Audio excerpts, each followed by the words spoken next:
রাজধানীর আগারগাঁওয়ে ঈদ জামাত শেষে শুরু হয়েছে ঈদ র্যালি। আমরা সেখানে যুক্ত হচ্ছি।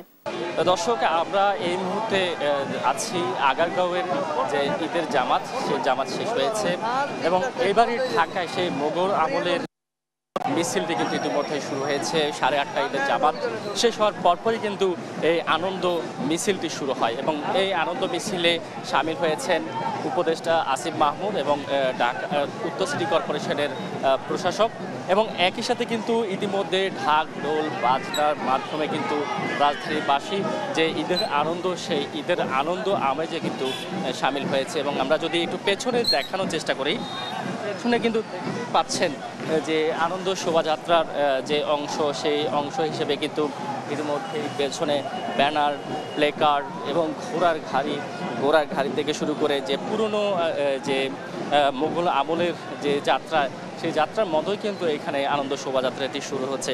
এবং এটি কিন্তু দেশের যে প্রেক্ষাপট পরিবর্তন হয়েছে, সেই পরিবর্তিত প্রেক্ষাপটের পর কিন্তু প্রথম এই এমন আয়োজন চলছে। এবং সেটি যদি আমরা দেখাই, এখানে কিন্তু যেই মিছিল, সে মিছিলে প্রায় 50,000 অধিক মানুষ কিন্তু এখানে একত্রিত হয়েছে। সবচেয়ে বড় যে বিষয়টি, দূর দূরান্ত থেকে মানুষ এসছে এবং এখানে আনন্দ শোভাযাত্রায় সামিল হয়েছে।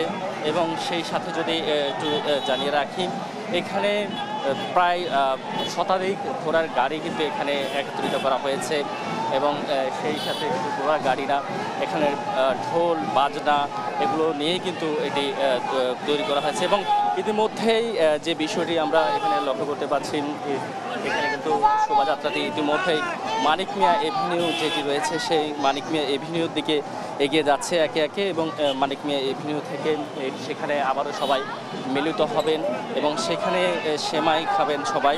এবং সেমাই খাওয়া ধনী গরিব ভেদাভেদ মিলে কিন্তু তাদের এই শোভাযাত্রার এই যে যাচ্ছে। এবং দেখছেন কিন্তু মানুষের মাঝে বাদ ভাঙা উচ্ছ্বাস কিন্তু আমরা লক্ষ্য করতে পারছি।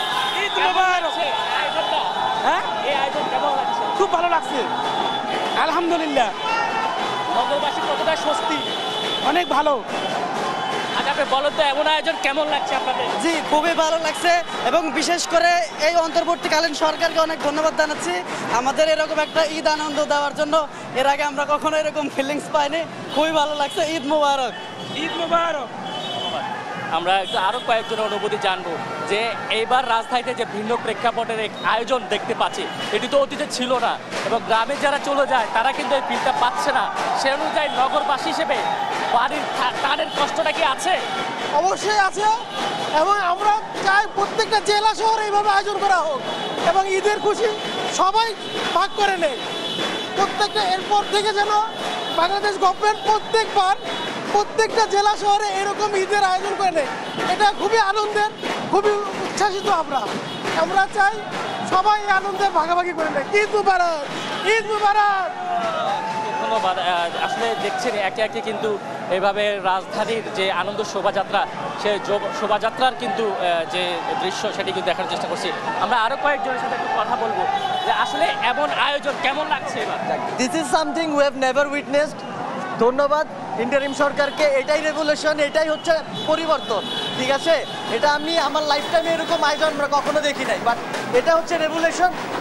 এটাকেই বলে ঈদও আমরা অন্যভাবে করতেছি, এটা কখনো বাংলাদেশের মানুষ দেখে নাই। ধন্যবাদ সরকারকে। সবাই যেন এভাবে ঈদের আনন্দ ভাগাভাগি করতে পারি, এটাই কামনা করতেছি। ঈদ মোবারক। সহকর্মী শাহাদাত নিশাদের মাধ্যমে আমরা যুক্ত ছিলাম আগারগাঁওয়ের ঈদের শোভাযাত্রায়।